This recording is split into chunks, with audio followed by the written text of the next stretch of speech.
Hello, Nats fans, and welcome to another edition of the DoDCast Postgame Show. And I'm Drew Douglas. I'll be your host for today. And what a game that was.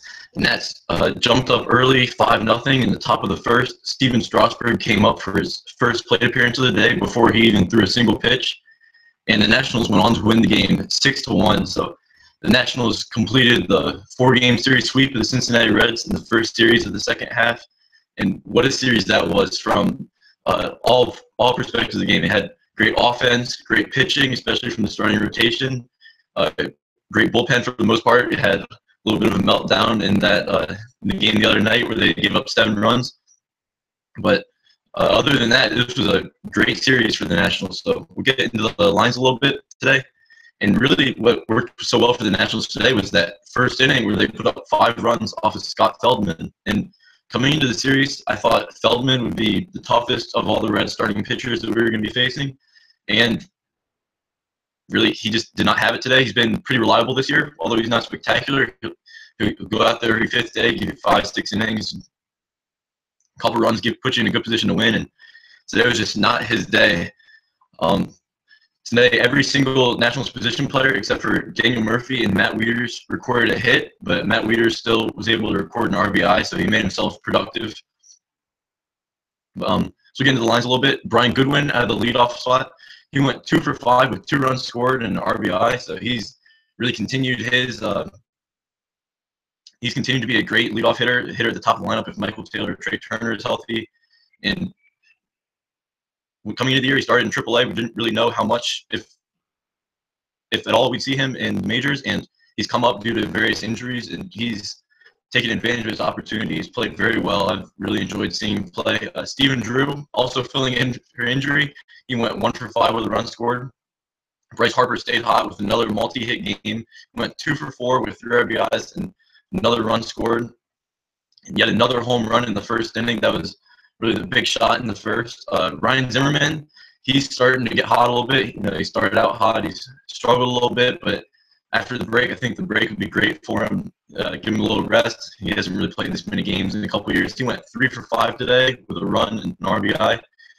So we'll get into that great first inning a little bit later, but he also played a key role in that inning.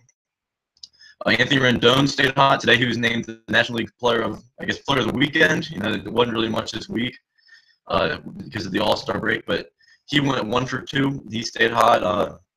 And Ryan Rayburn, he went 1 for 4 with a triple. So, this team everyone is contributing offensively. 2 guys today, Murphy and Wieters, didn't really contribute too much offensively. They're both 2 of the better hitters on this team. Wieters, he's turning things around, but Murphy, he's an MVP candidate. He's always going to be in the running for a batting title, so not too worried about that. Today, also, Steven Strasburg pitched phenomenally. This was one of the best outings I've seen from him.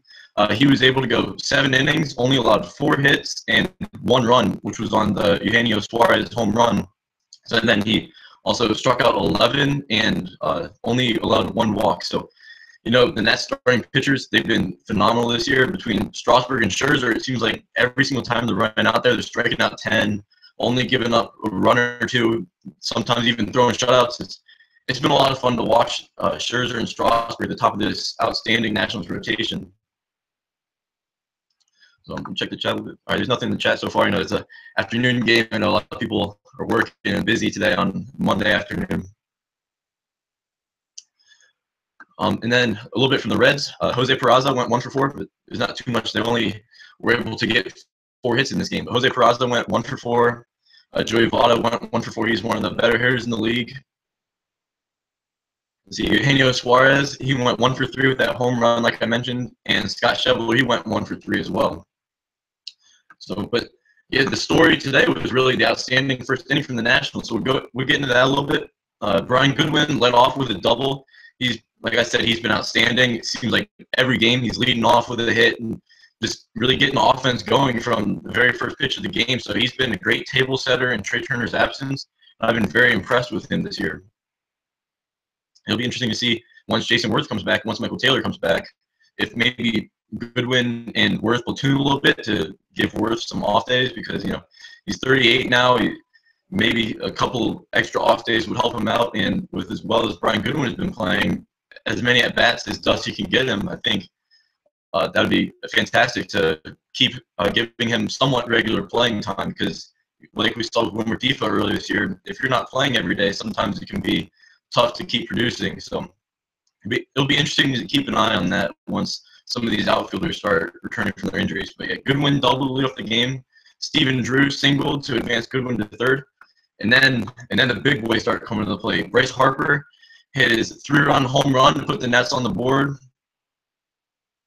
Took a home run and went back to back. That was a lot of fun to watch there right out of the bat. They scored 4 runs without making a single out. The pitching coach comes out, tried to sell down Feldman, didn't really do too much. Danny Murphy walked. Anthony Rendon singled.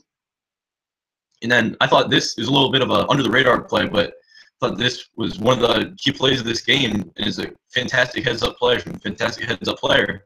Matt Wieters flew out to right field, and Daniel Murphy was able to tag up and score from second base because, Scooter Gennett playing right field, he's typically an infielder, but he made a very nice play in right field, diving catch, and Murphy immediately knew he could tag up, and then once he was coming to third, Scooter Gennett was a little slow getting the ball in, so he took home as well. So that was a great play to kind of steal a run. You don't see too many guys tag up and score from second base, especially guys with Murphy speed. Maybe a guy like Trey Turner or Cincinnati's Billy Hamilton, you'll see it occasionally, but that was really, I was very impressed by Murphy's awareness of what was going on.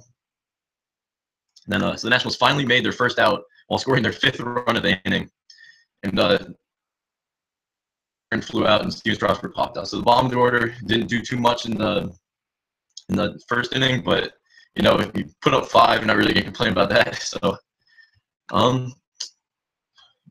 checking the chat, Shady B said, "Who makes it back first, Taylor or Worth?" I would think Michael Taylor. Coming out of the break, Michael Taylor said before the first game, on Friday night, he said that he is improving. He's trying to begin to throw, hit off of a tee, just returning to baseball activities. He had an oblique injury, which, as Nats fans saw last year with Ben Revere, oblique injuries can be tricky to return from.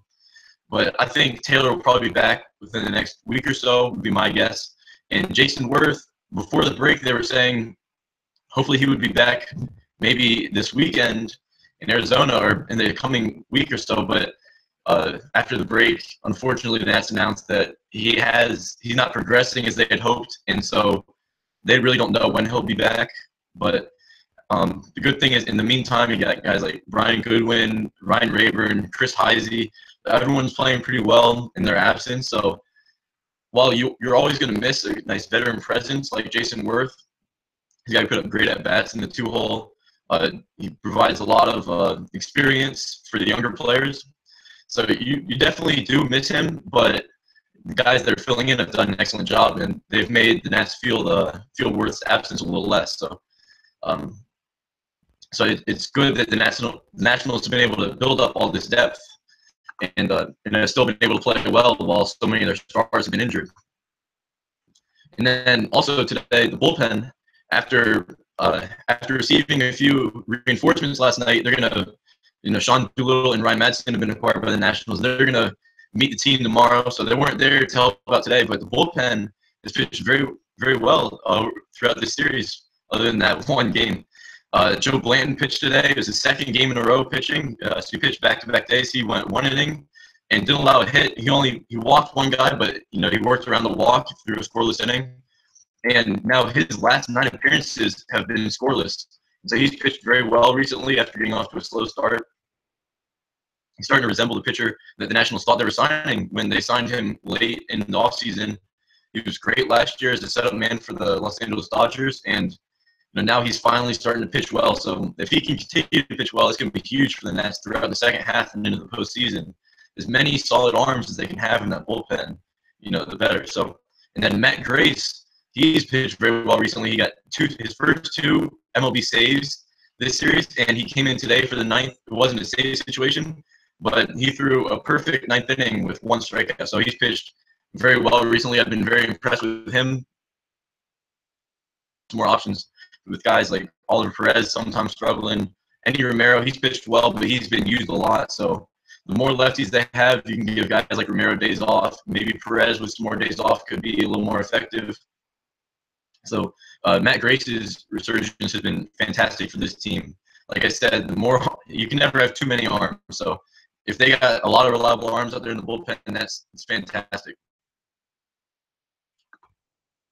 Going into the Reds a little bit today, like I said, Scott Feldman, I've been really high on him this year. When the Nationals played the Reds here at Nationals Park, he pitched very well. He shut them out over 7 innings, and he's pitched pretty well for them this year, but he just did not have it today. He only went 1 inning, allowed 5 hits, 5 runs. Today was not his day. That happens. It would be interesting to see what he does his next start, to see if he bounces back, because I know some Nationals fans, including myself, have been talking about maybe making a trade for Feldman. He's cheap. His contract expires at the end of this year, so while he is a rental, that could work in your favor because you're counting on Roark to bounce back, and maybe Eric Fetty or another starter to join the rotation next year. You don't really want to have a long-term commitment to a veteran starter like Feldman. So maybe the Nats would acquire him, and today the Nats got a great look at him, and I'm sure the Nats love what they're seeing as an opponent, but as a teammate, you definitely don't want to see that. So it wasn't his day. It'll be interesting to see what he does, as he is a candidate to get moved to the Nationals or elsewhere in the trade deadline coming up in exactly 2 weeks from today. So the Reds are definitely hoping that Feldman can figure it out and they can get as much as they possibly can for him. But then after Feldman, I'm not sure how to pronounce his name. It's Asher Wojciechowski. I call him Wojo. He came in, and he did an outstanding job for the Reds bullpen. He went 5 innings, only allowed 2 hits and 1 run on that Brian Goodwin home run. And although he walked 3 batters, he struck out 4, and yeah, he did an outstanding job. The game after the first inning was looking like it was already a loss for the Reds, and they got on 5-0. You got Steven Strasburg on the mound, and Wojo just came in and saved their bullpen, because those games where if your starter is only able to go 1 inning and you have to go deep in your bullpen, that can affect you for as long as like a few weeks. If your bullpen, everyone is fatigued and you're just kind of playing catch up, and if your starter the next day isn't able to go far, then your bullpen, who already pitched a lot the day before, is pitching, and it can just have a snowball effect, and it can really screw up a team for a couple weeks. So the fact that Wojo was able to go in there, throw 5 innings, keep them in the game, that was an amazing job. I was very impressed. I haven't seen much of him this year, but he shut down the Nats this series for sure. The other night he pitched, he threw a couple innings, and they weren't able to do much against him. And the thing that I was really surprised about with Wojo was it seemed like every single batter was like popping out against him. He went 5 innings and only got 2 ground balls and 4 strikeouts. So he went 5 innings, and everyone other than 6 batters put the ball in the air. So it seemed like everyone was popping out. At one point on Twitter, I called him the pop out king. So he's got a 5.22 ERA this year. I guess he hasn't pitched too well over the course of the season, but lately against the Nationals, he's looked phenomenal, and I was very impressed with what I saw from him. Go around the division a little bit.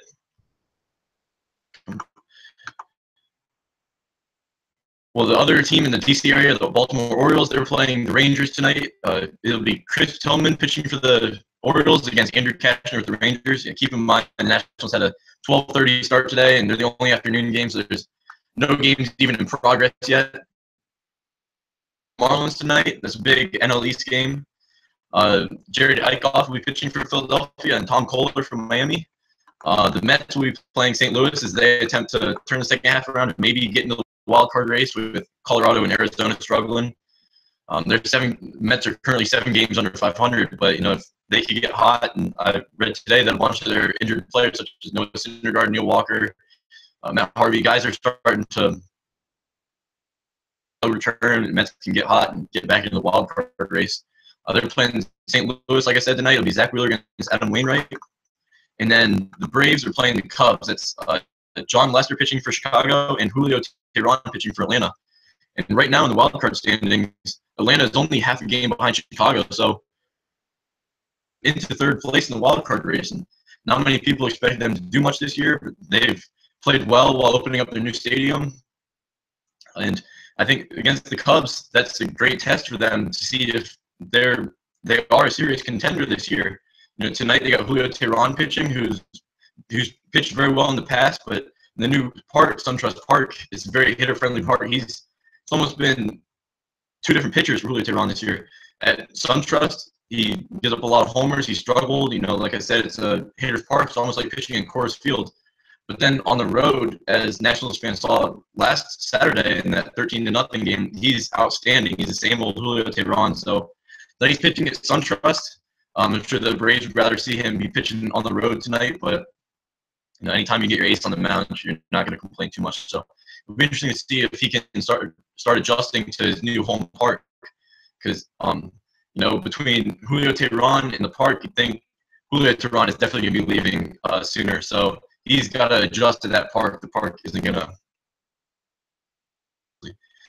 And then going into a little bit more from this series, this was a phenomenal series. Like I said earlier, the Nationals were able to sweep the Cincinnati Reds. It's good to see the Nats beat up on a little bit of a weaker opponent. Sometimes those weaker opponents are the ones that give the Nationals some trouble. And the starters especially were phenomenal this series. Jugans always started game 1. Max Scherzer started game 2. Tanner Roark game 3. And then Strasburg today. And the 4 of them combined went 27 and 1/3 innings and only allowed 1 earned run. So that was outstanding. This team has always been known for pitching. You got guys like Max Scherzer, Steven Strasburg, Jugans, all appeared all-star worthy, although Gio didn't make the team. And Roark has pitched very well the last several years. Gotten off to a slow start, but he's looking better lately. So in the playoffs, this team is yet to win a postseason series, but pitching and defense wins games. So if you have those 4 starters all pitching well, even with the unfortunate injury of Joe Ross, that should play very well in the playoffs. So the Nats need these guys to keep pitching well. Hopefully they can avoid more injuries. Like I said, Joe Ross is going to be undergoing Tommy John surgery on Wednesday, so he's out this year and most of next year, if not all of next year. And then a little bit scary news today. Steven Strasburg was pitching, and in the 7th inning, he began shaking his arm a little bit and grimacing. So Strasburg has dealt with injury issues in the past. You never like to see that, but he kept pitching. He was throwing upper 90s immediately after the little scare there. So he appeared to be all right. Hopefully it's just a little cramp or something and won't be actually injured and have to miss any time. So hopefully he'll be all right. He definitely appeared to be all right. It'll be something to keep an eye on over his coming starts.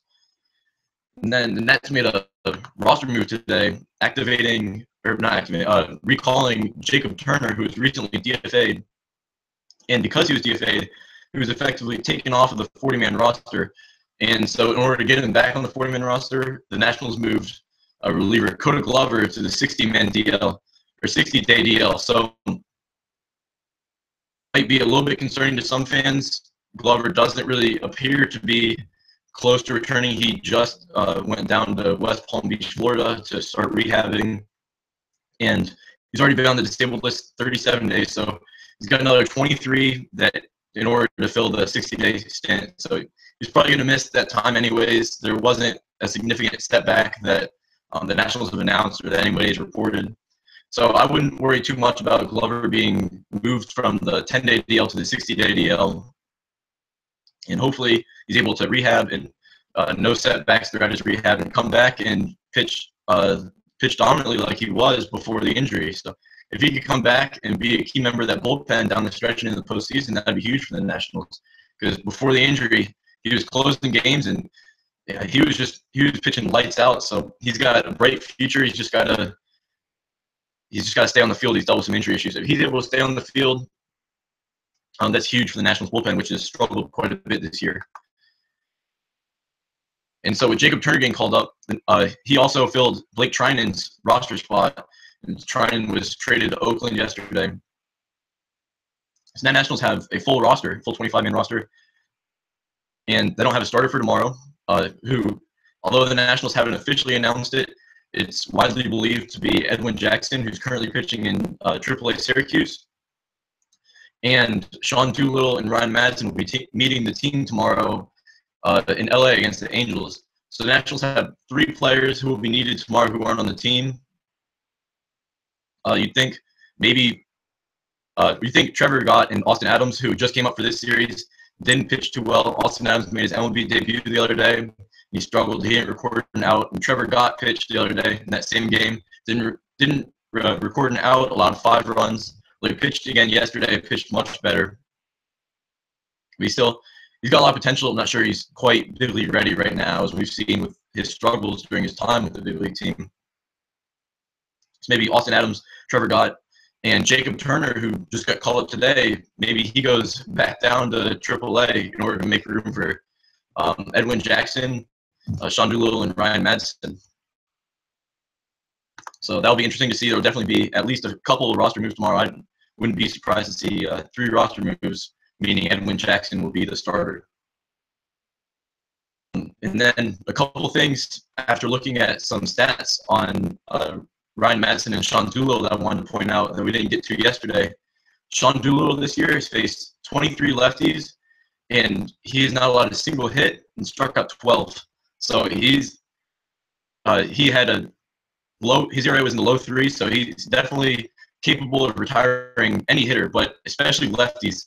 Like I said, lefties haven't recorded a single hit against him this year, so that should be a lot of fun watching him pitch. And Ryan Madsen, he's pitched very well. He's 36. He's been in the big leagues for 12 years. He's put together an outstanding career.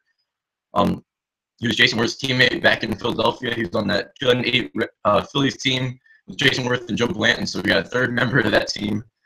And he kind of reminds me a little bit of what the Nationals lost in Blake Trinan. Although he's not going to throw a triple-digit sinker, his sinker is in the high 90s. Is averaging at 96, 97, which is, if you can throw a sinker with a lot of movement and that much velocity and you're on, that's going to be very unhittable, which is what we've seen in Madsen's stats and what we saw with Trinan when he was right. So, I think he might be a little bit like Blake Trinan, who the Nationals had to part ways with in order to acquire Doolittle and Madsen. So we haven't seen them yet. They're going to be, like I said, they're going to meet with the team tomorrow, and I'm very excited to see them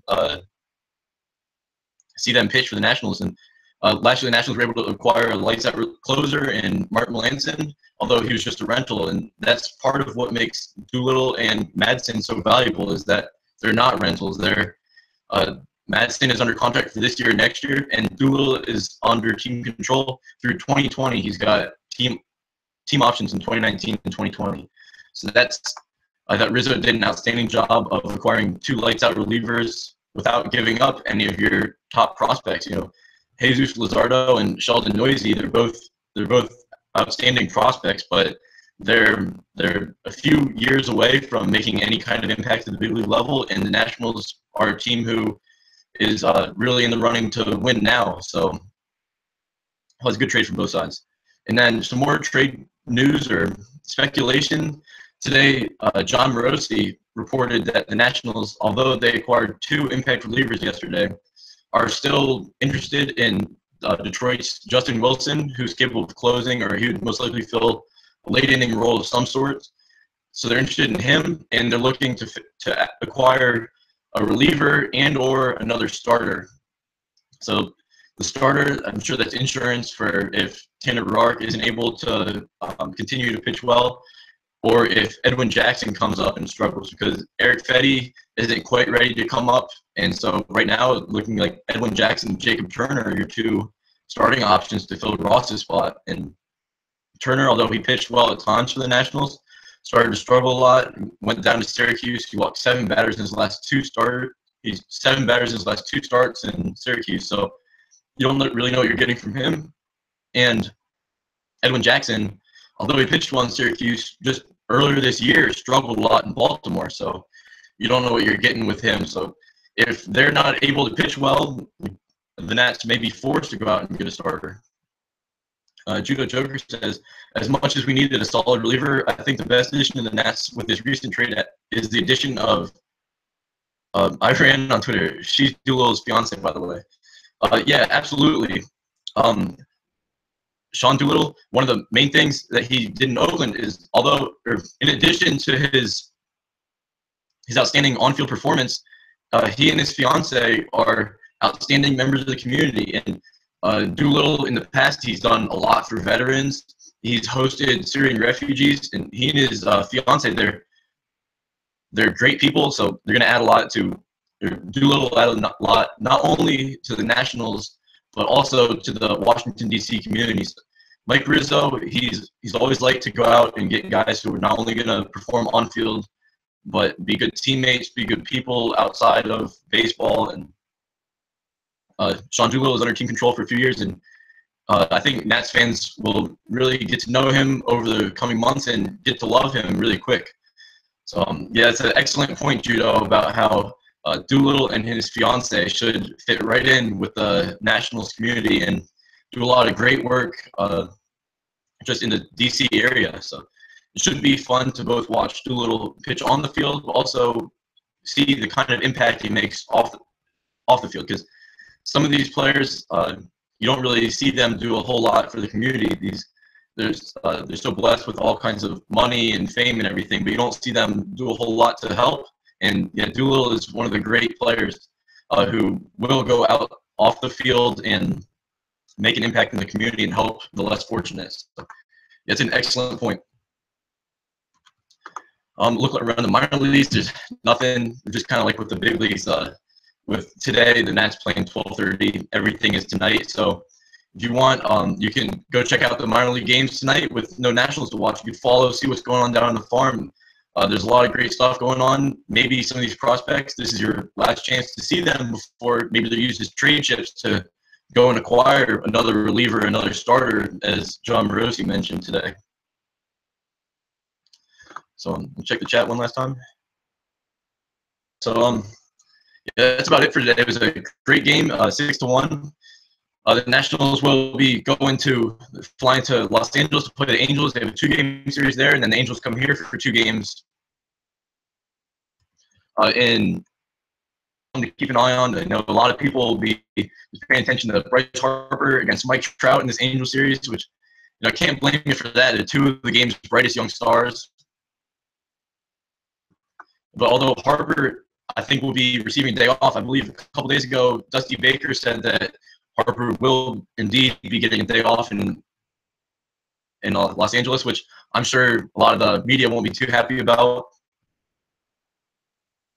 especially if he gets Wednesday off, because ESPN picked up the game almost certainly because Harper and Trout. So it'll be interesting to see what happens with that, and it should be a lot of fun to watch 2 of the game's brightest young superstars kind of face off against each other. So that'll be Edwin Jackson against Jesse Chavez tomorrow. It should be a good matchup. And let's go over what we had on the site today. We had one of our newest writers, Brian Foley. He wrote an article about the Nationals' optimal lineup. You should go check that out, see if Dusty is indeed going with what Brian believes to be the optimal lineup. They're putting up a lot of runs. Whatever Dusty's doing seems to be working. So maybe Brian agrees with him. Maybe thinks a little switching it up a little more could make this potent offense even more potent. So definitely go check that out. Ricky Keeler, he wrote about what Trinan did here and how he'll be getting a new fresh start out in Oakland. So that's good for him. Maybe a change of scenery will do him some good. And then Ron Juckett went into the trade to acquire Sean Doolittle and Ryan Madison, and how it strengthens the bullpen, which has been a definite weakness for this team this year. So we'd appreciate it if you could give this video a like and subscribe. Give us a like and subscribe on YouTube. Follow us on Facebook. We got a lot of great stuff going on. Follow us on Twitter. And if you want to follow me on Twitter, you can follow me at DrewRG98, and our Twitter is at DistrictOnDeck. So it was a great game today. It was a lot of fun watching. I hope you guys enjoyed watching the game as much as I did. I hope you guys enjoyed this. I enjoyed my time post-game show. So from everyone at District on Deck, I'm Drew Douglas, and have a great night, everybody.